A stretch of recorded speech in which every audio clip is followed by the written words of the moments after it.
Namaskaram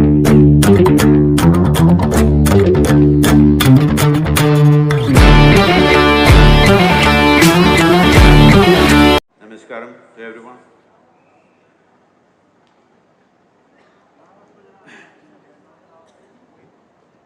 Shankara, an intellectual giant,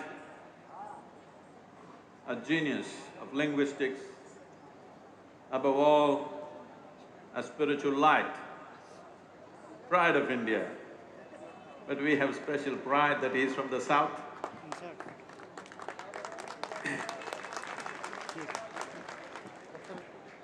A seamless sense of wisdom, knowledge, and a shining light for humanity. How do you produce such a man?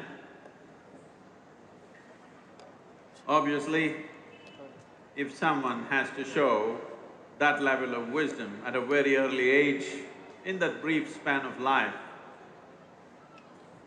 he walked the length and breadth of this nation. We all came flying today, but he walked from the southern tip of India to here and further up and east and west. Where does this energy, where does this zest and where does this wisdom come from?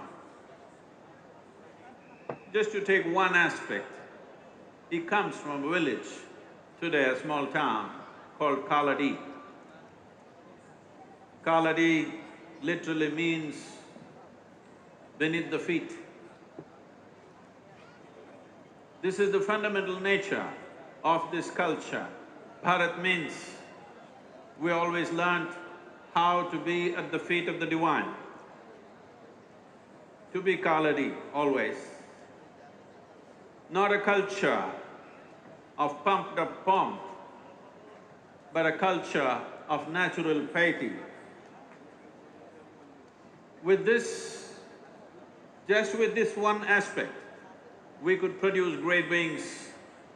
This has been the tradition, this has been the culture of this nation, that not by being at the head, but being at the feet, we learned.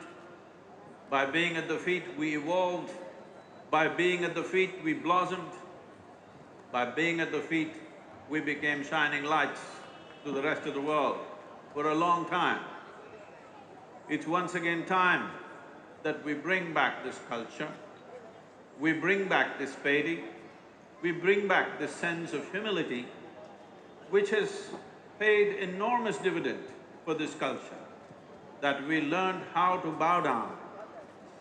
Doesn't matter, it is a god or a man or a woman or a child or an animal or a tree or a rock, we learn to bow down to everything. This has been our strength, this has been our way, this has been the process and the method of our evolution and realization. This is very important today in the world, that all this knowledge, all this wisdom came not by faith, not by belief, but by realization. Well, 1,000 years ago, or well before Shankara, many have spoken, but the beauty of Shankara is the clarity, the intellectual clarity with which he expressed and the zest with which he spread it across the country. Many have said this before, right from the time of Adi Yogi. Many yogis, many mystics, many sages, many saints have said this, but it is the absolute clarity of intellect and the zest and the energy to be able to bring it to a whole nation, which makes Shankara stand out. Well, there are many aspects to this, but today, one thing that is important in this world is, unless the spiritual process in some way, if it does not run parallel to the scientific realizations that have happened, and if spiritual process in some way does not sync with the fundamental human logic, the future will not take it. In this sense, Shankara's message is significant. This is the future. The future generations of this world will reject everything that will not make logical sense to them. The future generations of the world will reject everything that is not scientifically correct. So in this sense, Shankara becomes very significant. There's a lot of misunderstanding, let me clear at least one for him, I think we owe it to him. A lot of people go about saying, what is the nonsense he's talking? Because he said everything is Maya. So the way it is being interpreted is, Maya means it doesn't exist. Maya does not mean it does not exist. Maya means an illusion. Maya means you are not seeing it the way it is. You are seeing it in a way that is good for your survival, but you are not seeing it the way it is. Today modern physics is telling you the entire universe is just a network of the one same energy. When we say Maya, here we are with this body which seems to be solid, but every day, because of the food that you eat, the water that you drink and the air that you breathe, 7% of this body is being exchanged on a daily basis. That means in 2 weeks, your entire body is gone and you have something new in the system. The atomic substance in this body, nearly 100% of it is gone in 1 year's time. This means every year you have a completely new body in a very fundamental sense. But in your experience, it looks like it's the same thing. This is the Maya.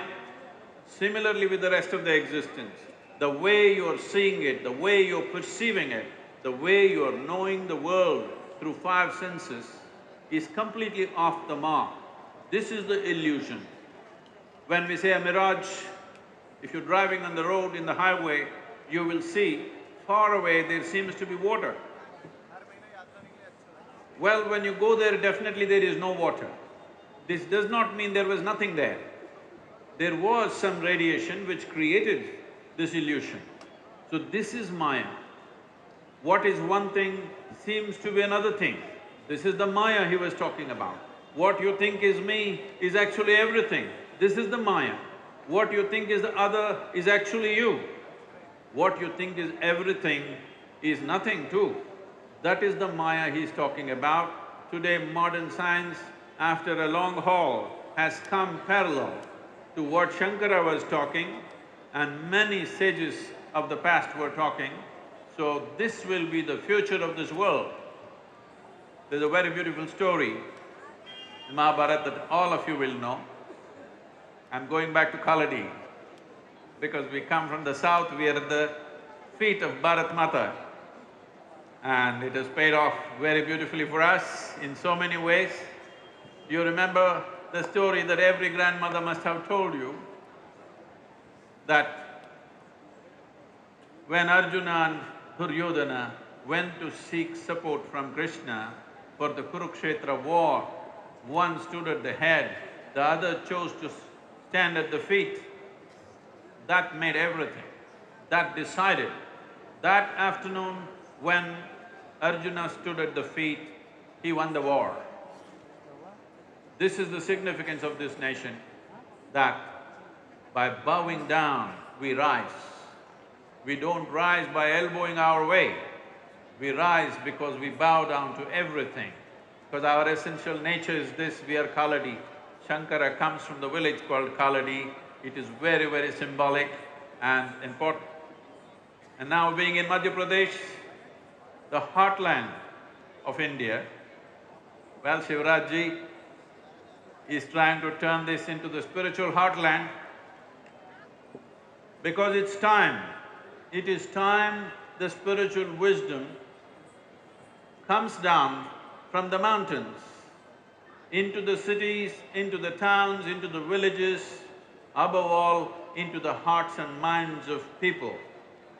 Because this is going to be the greatest treasure, this is going to be the future of this nation, and because of… if we do this one thing, the entire world will seek guidance from this nation. It's very wonderful today that once again they have reignited the spirit of Shankara in this part of the country. I'm sure it'll spread to the rest of the world. Thank you very much.